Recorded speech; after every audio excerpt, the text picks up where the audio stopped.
contra, sou completamente E agora favorável. um tema completamente diferente que teve também. Teve honras na BBC, o julgamento do Gonçalo Amaral e do casal McCann, depois de um processo a Gonçalo Amaral. Aqui o Francisco Teixeira da Mota já explicou o assunto na BBC, e vai há bocado a ver as tuas declarações na BBC. Francisco, este julgamento, quer dizer, no fundo o casal quer proibir. O livro já está proibido provisoriamente e, portanto, quer uma proibição definitiva de um livro. Sim. E eu, como é evidente, como advogado, não devo até pronunciar-me sobre o processo em si, pendente, porque não quero influenciar de alguma forma.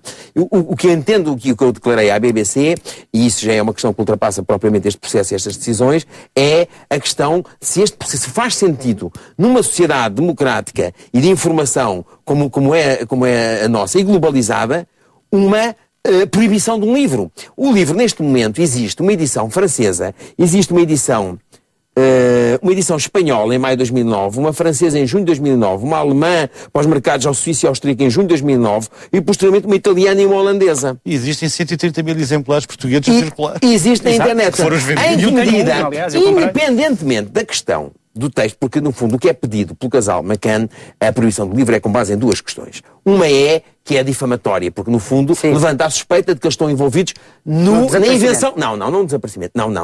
Na simulação do rapto. O que não quer dizer que eles tenham envolvidos no desaparecimento. O que eles querem dizer é, a tese do Gonçalo Amaral é no sentido, a criança já morreu, eles estão a simular o rapto, mas não está a dizer de maneira nenhuma que eles estão envolvidos na morte. Nem sequer no próprio rapto. Na simulação, estão só na simulação.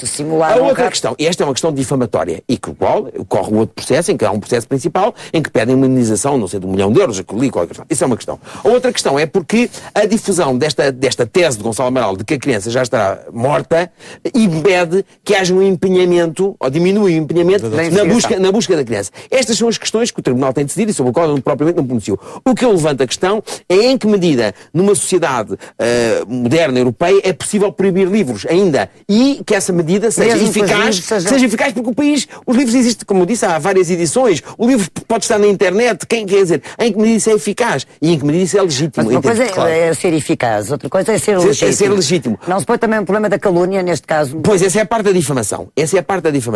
E, portanto, eles têm um processo em que estão a pedir uma indemnização grande.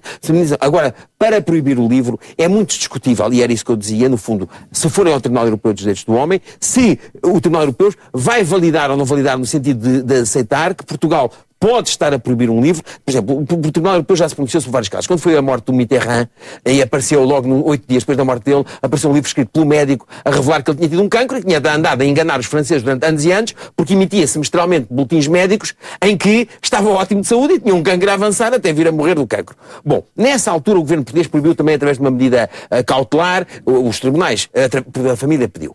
E depois, 9 meses depois, proibiu definitivamente. E o Tribunal Europeu considerou que a França tinha legitimidade para ter proibido naquela altura, 8 dias depois da morte, porque estava a pôr perante os franceses a ideia de que o seu presidente tinha morrido, era um mentiroso, e portanto achou que era possível naquele julgando, e por outro lado também o segredo médico do médico estar a revelar, e considerou que a partir de 9 meses, quando houve a decisão definitiva, aí já era uma violação da liberdade de expressão. Bom, e outro tema, Francisco, tu querias falar já agora, não sei se algum de vocês quer acrescentar algo. Pelo amor de Deus. O Francisco já disse Acho que o Francisco já explicou. E o Francisco José Viegas